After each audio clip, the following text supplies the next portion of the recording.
Oi pessoal, Alan Denizade de novo aqui com vocês para a gente dar continuidade a esse curso sobre Dostoiévski, particularmente na obra Crime e Castigo. Eu sei que isso vai ficar grande, mas Dostoiévski merece, né?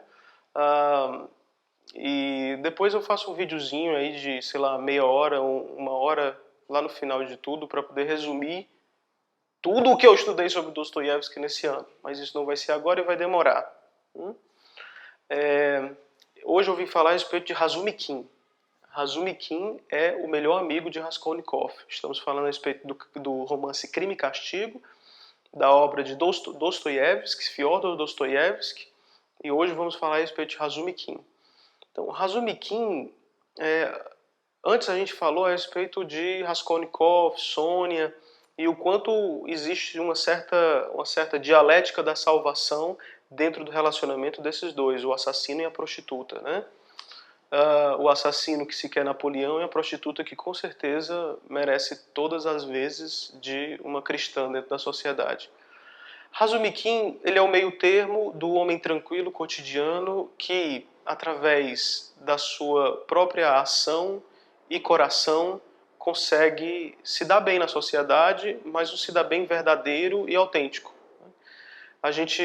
Dostoiévski, ele coloca, para a gente ficar comparando ou entrando em contraste, a gente nem sabe qual é a intenção do cara, né? Mas a gente acaba fazendo isso, que é comparando Razumikin com Luzhin, que era o noivo da Dunya, irmã de Raskolnikov. A gente compara Razumikin com Luzhin, até porque no final Dunya fica com Razumikin e eles se desfazem completamente desse imbecil que era o Luzhin, né? E Razumikin, ele até mesmo o formato dos personagens de Dostoiévski, eles falam a respeito dele. Então Razumikin é um homem alto, forte, imenso, grosso. A fala dele é uma fala que é muito incisiva, contundente. Às vezes eu vejo Razumikin como aquele amigo que chega pra gente e diz, meu amigo, e ele pega com você assim com força, ele levanta e coloca você no chão e taca o tabefe assim nas suas costas, e isso é o amor que esse amigo está representando por você. E ele lhe abraça com jeito, como se fosse um urso, lhe abraçando e praticamente esmagando suas costelas, né? Uma das primeiras vezes que Raskolnikov encontra Razumikin foi para pedir ajuda. E Razumikin não pensou em duas vezes. Mas o interessante é porque a forma que Razumikin tem de fazer o bem não é uma forma tola, tosca, doce, melíflua. Não é. Razumikin é um cara intenso e ele é um cara raivoso. Então ele se dedica completamente a fazer o bem para você, mas se você não quiser, ele te manda as favas, mas depois ele fica com remorso dentro do peito e depois volta para poder te ajudar. Isso se ele entender que você tem um merecimento, porque se ele vir que você não merece, ele realmente te enxota. Mas é difícil o Razumikin não ter um amigo. Então ele tem um círculo de amizade, uma facilidade de formar amigos muito grande, muito forte, muito poderosa. É difícil ele não olhar para alguém e não ver em alguém uma virtude, em ver em alguém uma virtude. Então teve um cara que, se eu não me engano, ele era o escrivão da delegacia onde Raskolnikov, onde nela ele estava sendo investigado, né? E Raskolnikov olhava para as pessoas, só para você ter uma ideia da diferença entre a visão de Razumikin e Raskolnikov. Raskolnikov olha para as pessoas e ele enxerga pessoas do bem e pessoas do mal, pessoas inimigas e pessoas não inimigas. E às vezes existe uma vontade de ser um trator e passar por cima das pessoas, que ele só não faz isso quando a pessoa é humilde e autêntica o suficiente para poder ele conseguir ajudar. Mas Razumikin, ao contrário de Dostoiévski, que divide o mundo entre seres ordinários e extraordinários, e ordinários do bem e ordinários vazios, né? Portanto, não merecedores de nenhum tipo de devoção, Razumikin enxerga as pessoas como sendo todos seres humanos, né? Alguns são canalhas, outros não, mas a maior parte deles deve ter algum tipo de virtude que você pode aproveitar dentro de uma amizade, né? Razumikin ele não tem nenhum pudor em beber, então ele não é um desses pudicos que são santos porque tem gestos exteriores e rituais que deixam as entranhas deles puras, não. A pureza de Razumikin, ela vem de dentro do próprio coração e de dentro dos seus olhos. O que é que eu posso falar mais a respeito de Razumikin? Razumikin é o homem cotidiano. Então é uma forma de nós vermos como é possível você ganhar a vida sendo comunicativo, honesto, autêntico, amigo, desejoso de fazer amizades sinceras, não esconder, não manipular através da própria palavra, saber se colocar, saber colocar o seu ponto de vista, ainda que isso doa nas outras pessoas, mas não é com o objetivo de fazer doer, mas fazer prevalecer uma verdade que é aquela que você conquistou dentro do seu coração. Eu estou falando isso baseado, por exemplo, nas cenas em que Razumikin discute se o socialismo é melhor, se é o liberalismo que é melhor. Então, Razumikin entende que o liberalismo não leva ninguém a lugar nenhum, né? Então, o Razumikin ele tem uma ideia próxima daquele socialismo cristão que Raskolnikov, Dostoiévski, ele abraçou na sua juventude, pelo qual ele foi preso, quase condenado ao fuzilamento, recebeu o indulto, foi para a Sibéria, etc. Então, parece que Razumikin, parte da alma de Razumikin é aquela do Dostoiévski da época da adolescência dele. Então ele entende que existem pessoas que sofrem e que talvez só o liberalismo e o capitalismo não consigam levar adiante a possibilidade de uma sociedade melhor, né?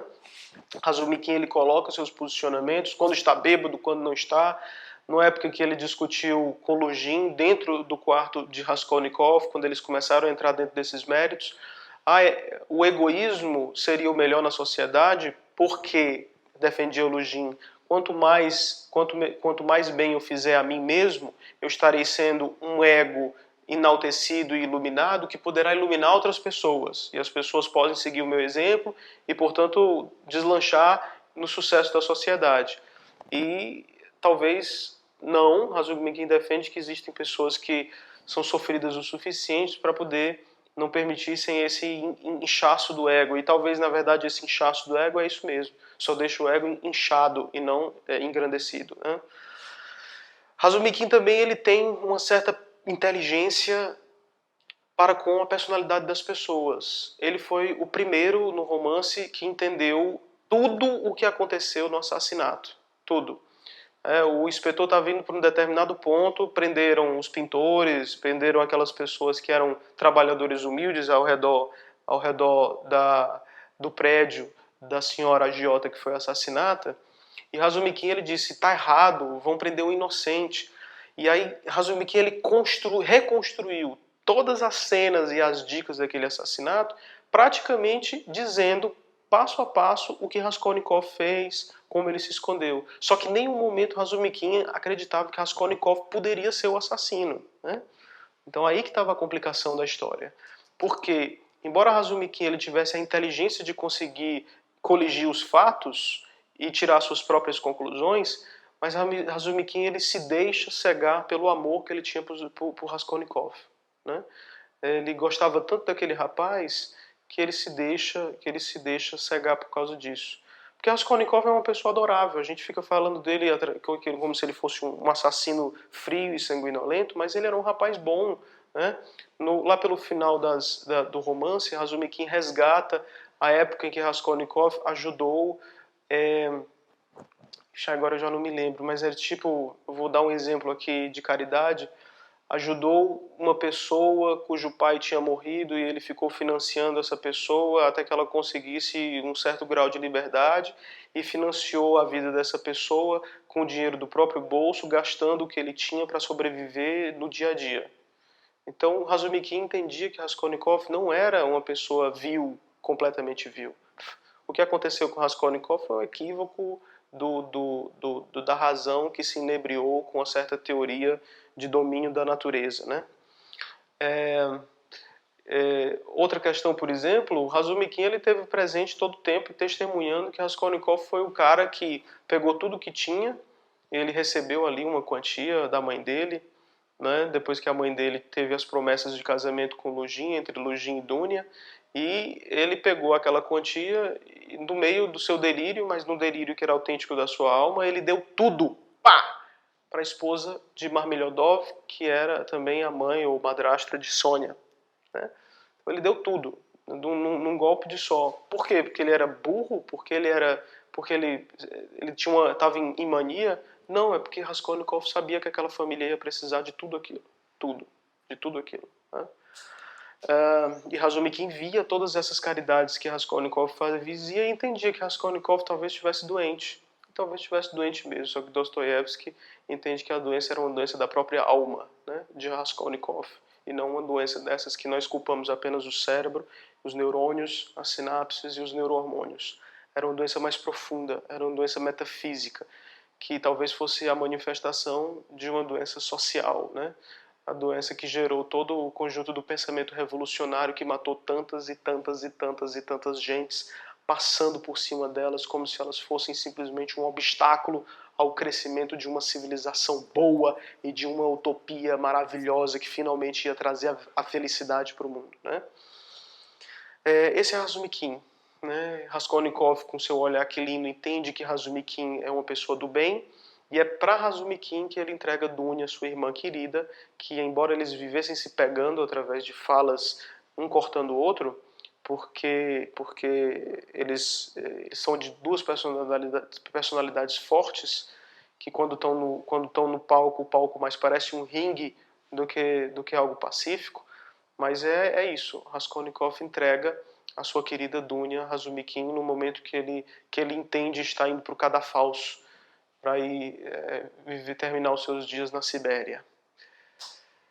Assim, uma pergunta final que poderia fazer você tentar entender Razumikin dentro do seu coração é que espécie de vida bem-sucedida você gostaria de ter?